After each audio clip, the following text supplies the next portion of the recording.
Hazrat Saeed bin Jubair narrates that he inquired of Hazrat Ibn Abbas radiyallahu anhu about the chapter, the spoils. So he said, this chapter was revealed at Badr.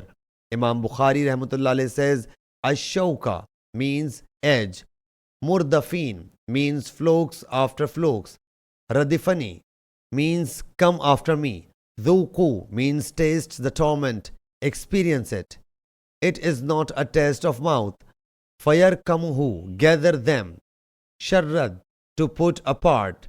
Janahu means demanded. As-salam and wassalam are synonyms. Yathkhun means to hold supremacy. Mujahid said Maka means to produce a sound by inserting fingers into the mouth. Tasdiya means whistle. Liyuthabituka means so as to confine you. Sahih Bukhari Hadith number 4645.